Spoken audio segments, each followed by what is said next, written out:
Most people think that preparedness has to be expensive, but there's a lot of items out there that don't cost a whole lot of money, but they could save you hundreds or even thousands of dollars when things go wrong.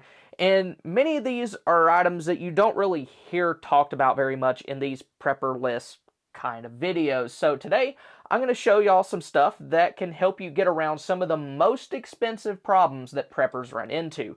And first up, we have items that can help prevent or reduce damage to your home. There's a whole lot of different things that can go wrong during things like natural disasters or other types of situations. And first up, we have the humble pipe clamp. Basically, these are designed so that if a pipe bursts in your house, you can't get a plumber out real quick, you can just slap this on there and it will temporarily fix that leak until you can, have somebody come out and do it properly. And burst pipes, they can cost you thousands of dollars, not just from water damage, but from mold remediation if, you're not able to get that fixed for an extended period of time. That mold can really, really run rampant. And these aren't just a winter prep. People think of, burst pipes during winter. That is a thing, but you can have those situations at other times of the year. I've had leaky pipes happen during like the spring when it's nowhere near freezing, and I've had to crawl up in the attic and use one of these. And if I wasn't able to do that, then things could have been a whole lot worse. Then after that, we have caulk and silicone, and these can do a couple of different things for you. First up, right now, if you have like some leaky windows, you can go ahead and fix those and save yourself some money on your electrical bill. But let's say you're in a situation where there's a storm, there's wind blowing water against your windows, and it's starting to leak. Then you can use either caulk or silicone to seal those up to reduce that water damage to your home. Then after that, we have utility shutoff tools, and those are designed to either shut off the water or gas or both to your home during an emergency. And that can be very useful. Like a second ago, we talked about burst pipes. If there's a burst pipe and you can't get it patched up, then you can shut off your water to reduce the damage that all of that causes. And here I have a couple of different versions. This one right here is just sort of a cheap, generic do-all tool. It can shut off water, shut off gas. It can also help you kind of pry into your water meter box. But the thing is, this is just kind of pot metal, so I'm not sure how durable it would be if you had to use any amount of force on whatever you were trying to shut off. This one, it's a dedicated water shutoff tool, and it has been heavily modified because, to be honest with you, I thought that it was a little bit dangerous when I got it. It had this spike on the end of it that was designed so you could pry up your water meter box lid, but I'm clumsy and I could really see myself falling on that and doing myself in. And it also had kind of a handle on here that I didn't really like, so I took it off. But this is a lot more durable, I think, than that would be. I mean, the metal on it is very, very thick, and I could put like an adjustable wrench or something like that on there if I needed to turn it.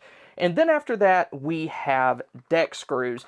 And these can do a few different things. First off, they can kind of help reinforce the hardware on your door. Most of the screws that hold in things like your strike plate and then also the hinges onto your door frame, they're very, very small. They are just big enough to hold it on there without it being kicked in or anything like that. Second, that there's any considerable force applied to those, they're just going to tear straight out of the wall. But if you get some 3-inch deck screws, those are going to sink all the way down into the studs and make all of that much stronger. These are only 2.5-inch. You probably do need at least 3.5-inch screws to get the strength that you're wanting. But then, let's say you live in an area that is very storm prone, like you live along the coast, then these are going to be a lot better than nails for doing things like boarding up windows.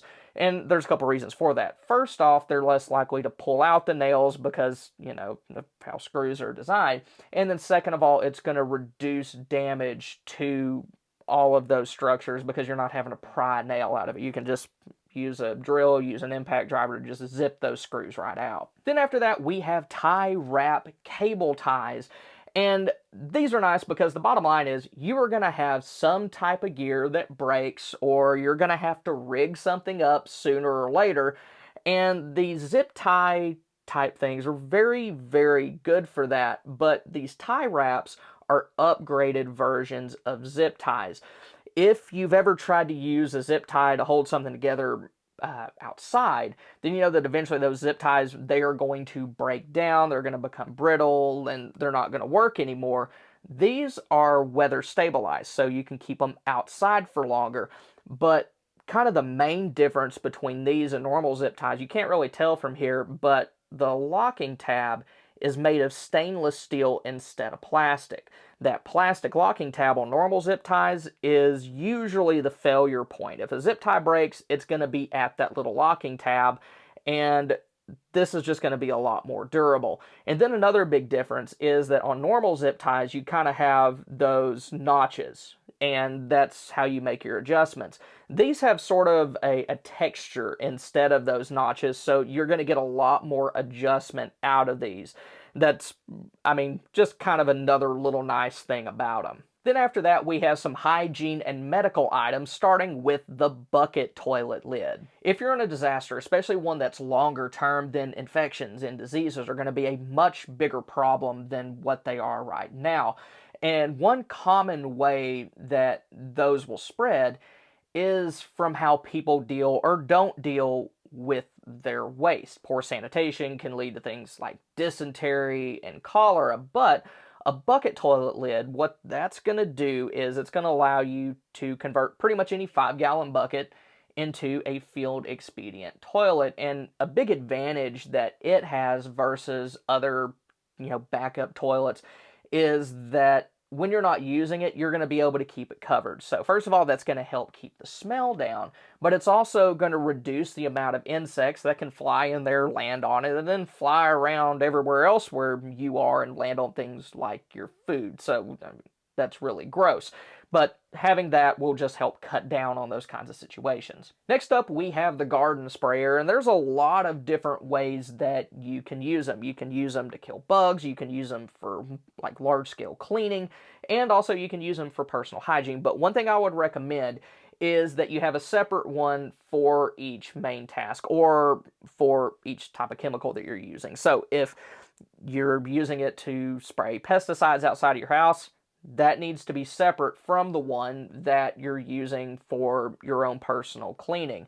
And also, one very good thing about these is they can be used to clean large areas. So say somebody in your family gets sick, they hurl all over the living room, and you want to make sure that that tile floor is totally clean, then you can load this up with some sort of disinfectant, spray that down, and it'll allow you to do that a lot quicker than getting on your hands and knees and scrubbing everything. I have a friend who has a jiu-jitsu gym, and he uses something like this to disinfect the mats in between classes and stuff like that. He'll spray that on there and then has like a squeegee type thing that, he uses to clean after that. But as far as personal cleaning goes, you can use this as a shower. It's going to give you enough pressure that it'll actually help you stay clean.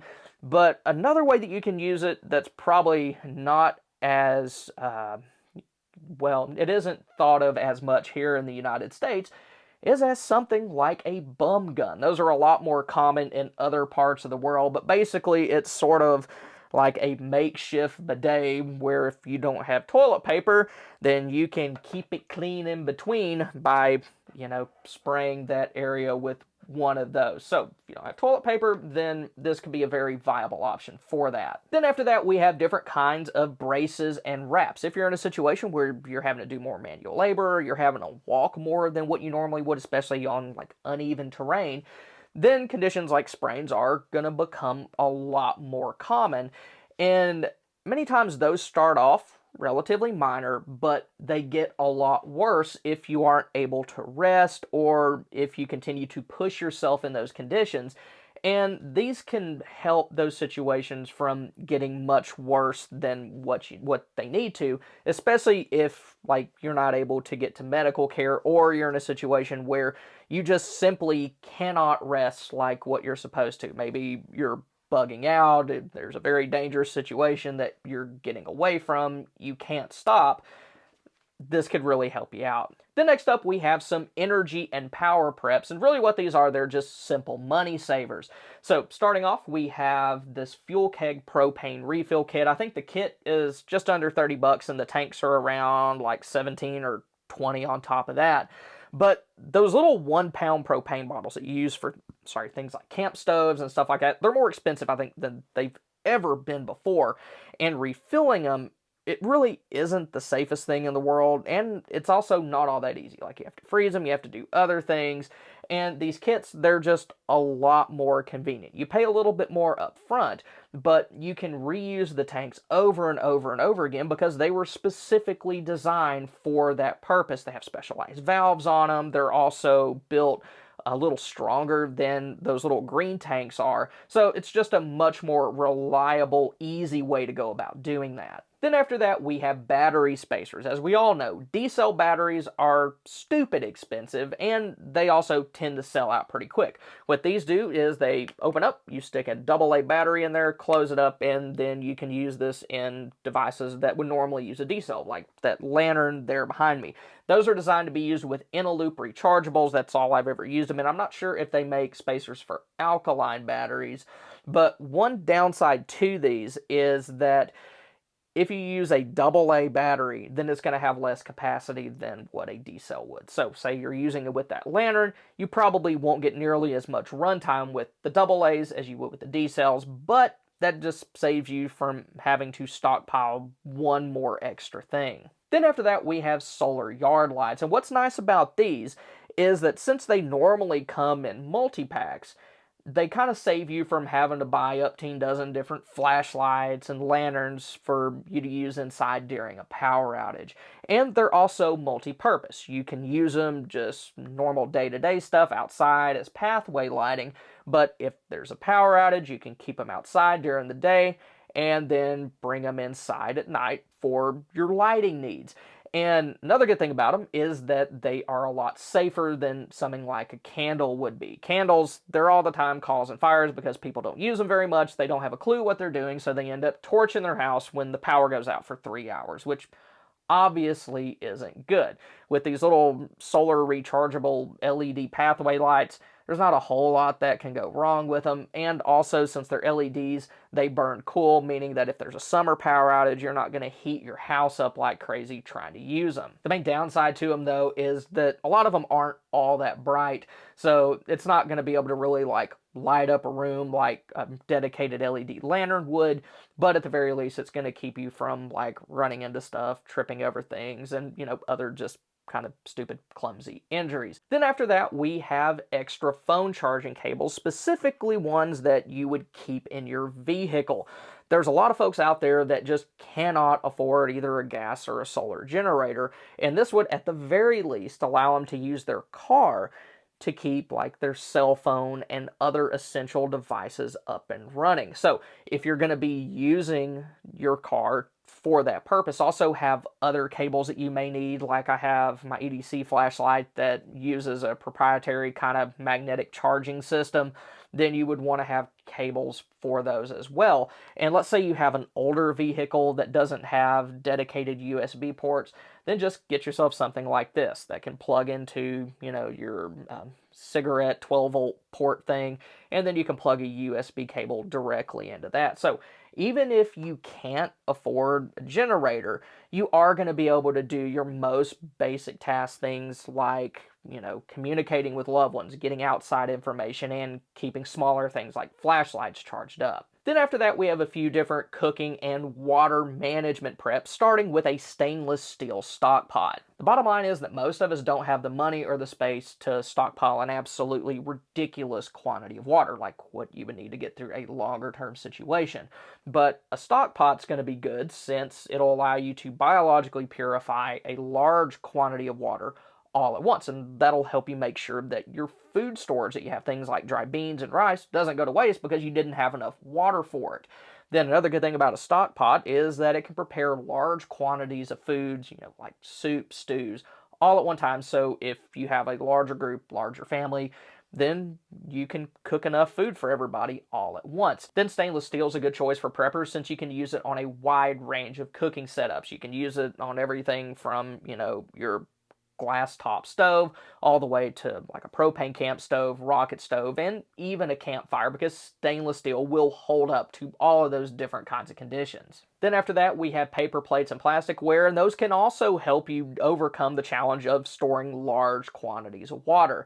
If you're using paper plates and plasticware, then you're not going to be using nearly as much water on cleaning dishes, and that'll help your water storage last longer. And it can also provide you with a little bit of a buffer. Let's say you're in a situation where you end up using more water for cooking or drinking than what you thought you would, then that'll kind of help even things out for you. Then after that, we have coffee filters. Water collected from things like ponds, lakes, and even puddles are going to have a bunch of debris and sediment that's going to clog most water filters. What a coffee filter or using multiple coffee filters allows you to do is run that water through that first. It's going to catch most of the bigger stuff so that by the time that you run it through your main filter, then it's not going to have that. So you're going to greatly extend the life of your filter. And then there are other ways that you can use coffee filters too. You can use them as like little makeshift plates or bowls while